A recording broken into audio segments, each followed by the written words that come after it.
दिल्ली धमाके के बाद हरियाणा की धरती पर हलचल हो रही है लगातार। फरीदाबाद से लेकर नुहू सोहना तक इन्वेस्टिगेशन, सुरक्षा एजेंसियों के रडार पर कई लोग हैं जिनके तार इस ब्लास्ट से जुड़े हैं। आतंकी उमर के मेवात में मौजूदगी के सबूत सामने आ गए। अल फलाह यूनिवर्सिटी में वो कार भी दिखी जिससे धमाका हुआ था लाल किले के पास। दावा है कि आतंकी उमर ही उसे चला रहा था। जिहादी डॉक्टर्स की टीम पर शिकंजा कसा जा रहा है। ईडी ने भी यूनिवर्सिटी पर रेड की, शाहीन बाग में छापेमारी की और इसी बीच अमित शाह ने दो टूक कहा, ब्लास्ट के दोषियों को पाताल से भी ढूंढ लाएंगे। दोस्तों नमस्कार, मैं आपका यार जतिन पत्रकार। दिल्ली में धमाका हुआ और उसके बाद तुरंत सभी जांच एजेंसियां हरकत में आ गई और जांच का दायरा बढ़ा तो हरियाणा में भी ताबड़तोड़ कार्रवाई हुई। फरीदाबाद की अल फलाह यूनिवर्सिटी सवालों में आ गई, मुसीबत बढ़ गई है। डॉक्टर्स की जिहादी गैंग सामने आई और उसके बाद जैसे जैसे जांच आगे बढ़ी तो कई आतंकी डॉक्टर्स को गिरफ्तार किया गया। पूरे नेटवर्क को खंगाला जा रहा है। हवाला एंगल से भी जांच, हर एंगल से जांच हो रही है। रोज नए नए खुलासे हो रहे हैं और मीडिया रिपोर्ट्स के मुताबिक खुलासा यह भी हुआ कि नुहू से फर्टिलाइजर खरीदा था आतंकी ने। मेवात में आतंकी उमर के मौजूदगी के सबूत मिले हैं। एक एटीएम से पैसे निकालने वो पहुंचा था जहां वो सीसीटीवी कैमरे में कैद हो गया। वो तस्वीर सामने आई है जो मैं आपको दिखा रहा हूं। आतंकी उमर का नुहू में एटीएम के बाहर का सीसीटीवी फुटेज सामने आया है और कहा जा रहा है कि दिल्ली में ब्लास्ट से करीब 18 घंटे पहले नुहू में उमर i20 कार लेकर एटीएम में कैश निकालने के लिए पहुंचा था और जब एटीएम में उसे कैश नहीं मिला तो फिर दूसरे एटीएम में वो गया जहां से उसने कैश निकलवाया और जब वो दिल्ली की तरफ जा रहा था तो कई सीसीटीवी कैमरों में वो कैद हुआ, कई फुटेज सामने आए और फिर 10 नवंबर को शाम 6:52 पर दिल्ली में लाल किले के पास i20 कार में ब्लास्ट हो गया। धमाका हुआ जिसमें 13 लोगों की मौत हो गई। हालांकि अब बताया जा रहा है कि मौत का आंकड़ा 14 पहुंच गया है। तो वहीं यह भी पता चला कि आतंकी उमर नुहू में किराए पर भी रहा था जहां जांच एजेंसी पहुंची और सोमवार को बम स्क्वाड की टीम ने भी यहां जांच की। घर के अलावा कॉलोनी में भी सर्च ऑपरेशन चलाया गया। ब्लास्ट से पहले उमर ने यह घर किराए पर लिया था जहां वो रुका भी था और नुहू की जिस हिदायत कॉलोनी में आतंकी उमर ने घर किराए पर लिया था वहां पर बैरिकेडिंग भी की गई, पुलिस तैनात कर दी गई। कुछ नए सुराग के चलते मेवात में जांच का दायरा और बढ़ गया है और उधर केस में जांच का केंद्र बनी अल फलाह यूनिवर्सिटी के चेयरमैन जवाद अहमद सिद्दीकी को दिल्ली पुलिस ने समन भेजा है। उनसे पूछताछ होगी और इसके अलावा हैदराबाद से जवाद अहमद सिद्दीकी के भाई हमूद सिद्दीकी को भी गिरफ्तार किया गया है। ये गिरफ्तारी 25 साल पुराने फाइनेंशियल फ्रॉड केस में हुई है। हालांकि दिल्ली ब्लास्ट से उसका कोई लिंक है या नहीं है इसकी अभी जांच चल रही है, कोई पुष्टि फिलहाल नहीं हो पाई है। तो वहीं इसके अलावा नुहू जिले के पिनगवां क्षेत्र से ब्लास्ट का कनेक्शन जुड़ गया क्योंकि विस्फोट से जुड़े केस की जांच कर रही दिल्ली की एजेंसी ने खाद्य विक्रेता दिनेश सिंगला उर्फ डब्बू को पूछताछ के लिए हिरासत में लिया। दिनेश के घर पर जब छापा मारा गया तो वो सो रहा था, उसे घर से पकड़ा गया। अचानक पुलिस को घर में देखकर वो खुद भी घबरा गया और पूरा परिवार हड़बड़ा गया। टीम ने दिनेश को हिरासत में लेने के बाद उसकी दुकान की भी इन्वेस्टिगेशन की, वहां पर भी जांच पड़ताल की गई। आरोप है कि डब्बू ने अल फलाह यूनिवर्सिटी के डॉक्टर मुजम्मिल शकील को बिना रिकॉर्ड अमोनियम नाइट्रेट उपलब्ध करवाया जबकि उसके पास अमोनियम नाइट्रेट रखने का लाइसेंस भी नहीं था।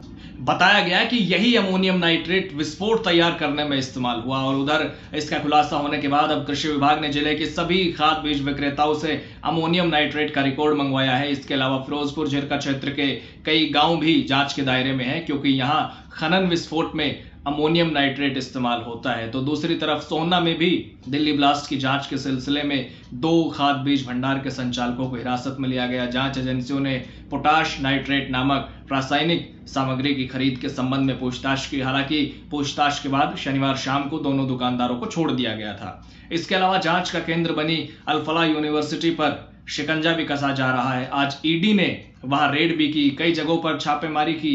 अल फलाह यूनिवर्सिटी के ऑफिस और इससे जुड़े ट्रस्ट और कुछ बाकी संस्थानों पर भी बड़े पैमाने पर छापेमारी की गई। ओखला में हेड ऑफिस पर रेड, फरीदाबाद में यूनिवर्सिटी पर छापा, कड़ी सुरक्षा के बीच छानबीन।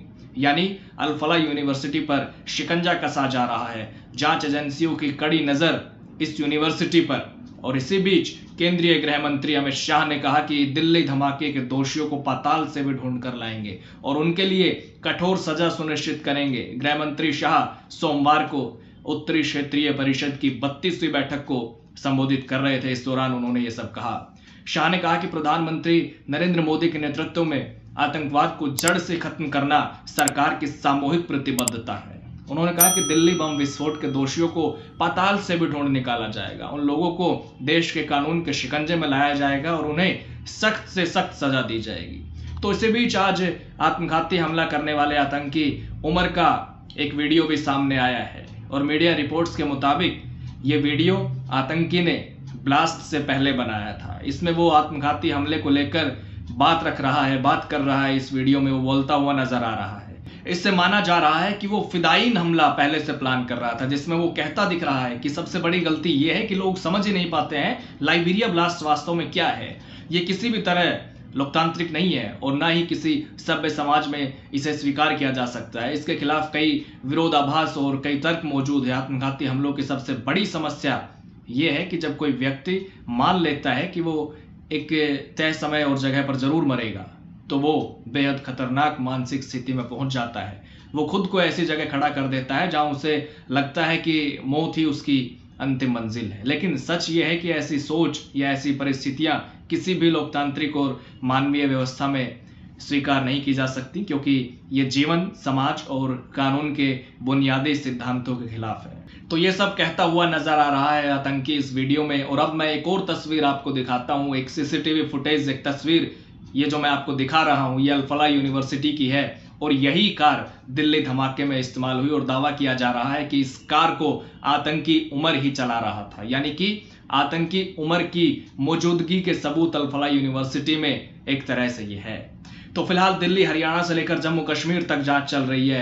अब तक कई डॉक्टर्स को पकड़ा जा चुका है, कई लोग हिरासत में है, पूछताछ हो रही है। धमाके के मुख्य आरोपी आमिर राशिद अली को पकड़ा जा चुका है। एजेंसी के मुताबिक पंपोर निवासी आमिर वही शख्स है जो आतंकी उमर से आखिरी बार संपर्क में आया था। इसके अलावा श्रीनगर से एक सह साजिशकर्ता जसीर बिलाल वानी को भी एनआईए ने अरेस्ट किया है। तो बड़े स्तर पर जांच हो रही है और पूरे नेटवर्क को खंगाला जा रहा है। जांच एजेंसियों के रडार पर कई मोबाइल नंबर्स भी हैं जिनकी जांच हो रही है। यानी कि धीरे धीरे परतें खुलती जा रही है और अमित शाह ने भी साफ कहा है कि दोषियों को पाताल से भी ढूंढ लिया जाएगा।